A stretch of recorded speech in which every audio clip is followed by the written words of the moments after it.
Good morning to all of you. I hope you all are fit and fine at your home. And without any delay, I will start my topic is matter around us pure.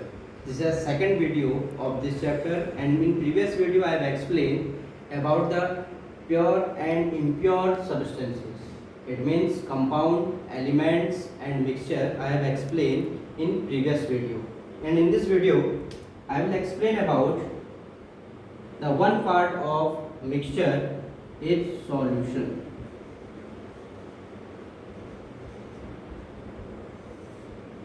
So solution is also the part of mixture. Okay, so solution is made by the two components. The first one is a solute and second one is solvent. Okay, solute and solvent. It means when solute and solvent meet together form a solution. Okay, so solute means it may be solid और liquid and gas, यानी कि इन तीनों में से कुछ भी हो सकता है. सॉल्यूट सॉलिड भी हो सकता है, लिक्विड भी हो सकता है और गैस भी हो सकता है. Okay, and solvent generally liquid होगा. ओके, बाकी अदर भी हो सकता है, पर जनरली आपका जो है लिक्विड होगा आपका सॉल्वेंट. तो solute and solvent when meet together form a solution. Okay, अब माय क्वेश्चन इज, तो how we will measure the amount of solute in solution. तो amount of solute, for measuring the amount of solute, तो we will find the concentration of solution. The new topic is concentration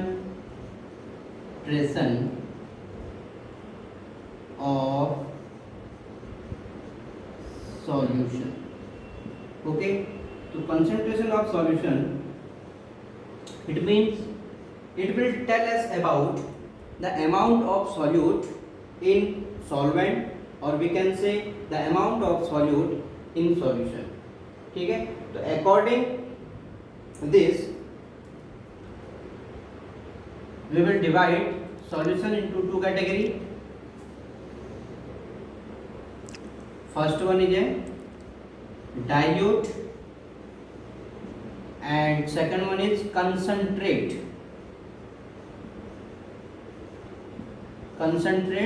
and dilute. Okay, dilute means if the amount of solute is very less. If the amount of solute is very less in solution, तो we will say the solution is dilute, very dilute. इसका मतलब उसमें पानी ज़्यादा है, solvent का amount ज़्यादा है और सॉल्यूट बहुत कम है. जब सॉल्यूट का अमाउंट बहुत कम होता है और सॉल्वेंट का ज़्यादा होता है तो हम उसको बोलते हैं डाइल्यूट. अगर सॉल्यूट का अमाउंट सॉल्वेंट में ज़्यादा है, यानी कि कुछ अमाउंट ज़्यादा, ये नहीं कि सॉल्वेंट से ज़्यादा हो जाए, सॉल्वेंट से ज़्यादा नहीं करना है, रहेगा वो सॉल्वेंट से कम, बट उसका अमाउंट थोड़ा ज़्यादा है, डाइल्यूट से ज़्यादा है, तो हम उसको बोलेंगे कंसंट्रेट. तो कंसंट्रेट और डाइल्यूट हम सॉल्यूशन को टू कैटेगरी में कैटेगराइज करेंगे according to the amount of solute, यानी कि सॉल्यूट के अमाउंट के अकॉर्डिंग हम उसको टू कैटेगरी में कैटेगराइज करेंगे. The first one is a dilute and second one is concentrate. Now my question is how we will find or calculate the concentration of amount solution. Solution का हम concentration कैसे find करेंगे? तो there are three methods. There are three methods of finding the concentration of solution. The first one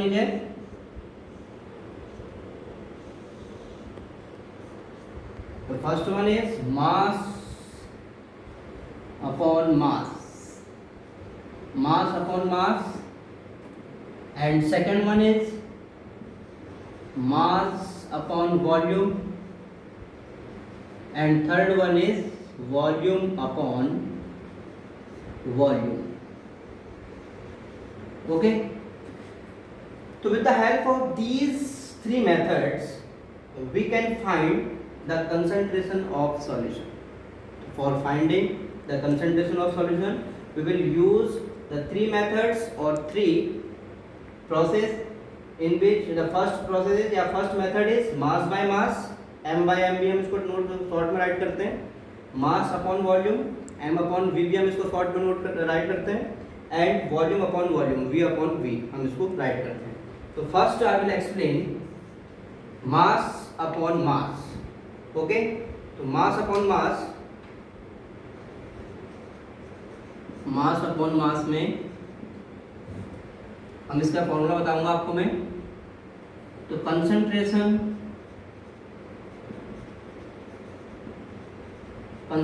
is equal mass of solute divided by mass of solution and multiply by 100. तो इससे हम concentration calculate कर सकते हैं. Concentration का मतलब होगा mass of solute in gram. Okay, यहाँ पर आपका अमाउंट होगा ग्राम में, और यहाँ पर जो सॉल्यूशन होगा वो भी आपका ग्राम में ही गिवन होगा. ठीक है, जी में आपको गिवन होगा. तो कंसंट्रेशन, द फर्स्ट मेथड होगा मास अपॉन मास से. Concentration is equal mass of solute in gram and mass of solution in gram multiply by 100. And second method mass upon volume, same यही रहेगा, mass of solute in gram divided by volume of, यहाँ पर आपका जो है solution जो होगा volume होगा, volume of solution in ml millilitre multiply by 100. तो सेकंड मेथड आपका ये हो जाएगा. फर्स्ट मेथड में होगा मास अपॉन मास, यानी कि सॉल्यूट का अमाउंट भी ग्राम में होगा, मास में होगा, और यहाँ पर सॉल्यूशन भी आपका ग्राम में होगा मल्टीप्लाई बाय 100, ये हो जाएगा. सेकंड में मास ऑफ सॉल्यूट इन ग्राम, लेकिन जो सॉल्यूशन होगा उसका वॉल्यूम ml में होगा एंड मल्टीप्लाई बाय 100, तो वो सेकंड मेथड हो जाएगा. ठीक है. And third method volume upon volume, third method में हो जाएगा आपका वॉल्यूम अपॉन वॉल्यूम. तो इसमें हो जाएगा आपका volume of solute in ml divided by volume of solution in ml multiply by 100. Okay, तो इन तीनों मेथड से हमको कंसंट्रेशन का अमाउंट यानी कंसंट्रेशन पता चलेगा. यानी कि हम इन तीनों मेथड से या तीनों फॉर्मूले से हम ये फाइंड करेंगे कि अमाउंट ऑफ सॉल्यूट सॉल्यूशन के अंदर कितना है. अगर वो ज़्यादा है तो हम उसको बोलेंगे कंसंट्रेट, अगर वो कम है तो हम उसको बोलेंगे डाइल्यूट. तो यहाँ पर डाइल्यूट है या कंसंट्रेट है, तो आप परसेंटेज कैलकुलेट करोगे, उससे आपको पता चल जाएगा. ठीक है. अगर ये परसेंटेज कम आता है, ये तीनों ही आपको सेम, यानी तीनों ही आपके कंसंट्रेशन के अलग अलग मेथड हैं, तीनों से ही आपका कंसंट्रेशन कैलकुलेट होगा. ठीक है. अगर कम आता है कंसंट्रेशन तो हम उसको बोलेंगे डाइल्यूट, अगर ज़्यादा आता है तो हम उसको बोलेंगे concentrate. Okay. And next topic, now solution further is also divided into two category, saturated and unsaturated. It is also depend upon the amount of solute, but method is different. Why? In this division we will check the solute is dissolving in water or not. If solute is dissolving in water, so it means we can say the solution is unsaturated solution.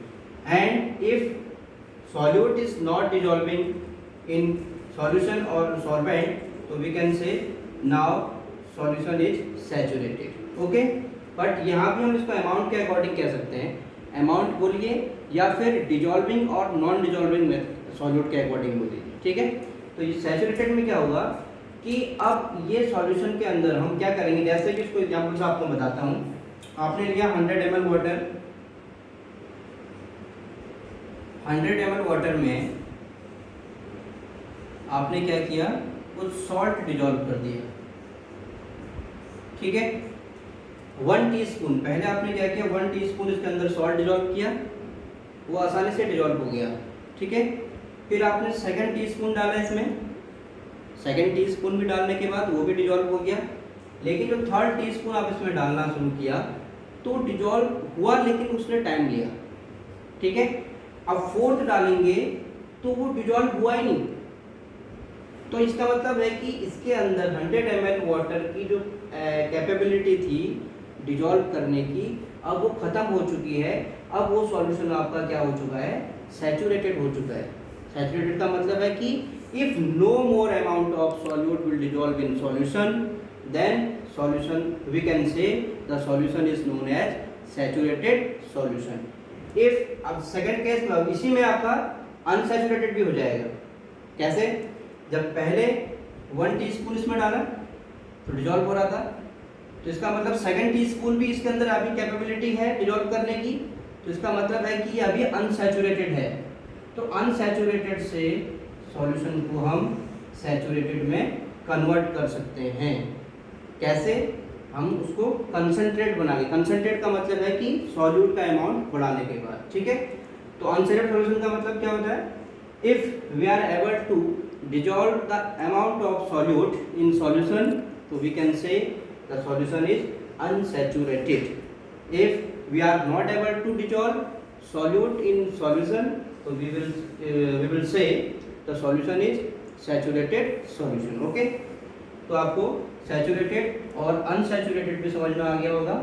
I hope you are understood the both topics, and these things you will write in your notebook, and at last I will tell you the syllabus of your the new syllabus of your chemistry. And there are first 4 chapters of chemistry: chapter 1, chapter 2, chapter 3 and chapter 4 starting यही है, ठीक है। and chapter 2, 3 and 4, these chapters will remain same, and it means these chapters will come in your syllabus. And one chapter, chapter 1, this chapter we have done, and this chapter is deleted by CBSE. It means this chapter will not come in your syllabus or in your exam or paper. Only 3 chapters will come: chapter 2, chapter 3, chapter 4. Okay, whole these chapters will come in your syllabus. Okay, thanks.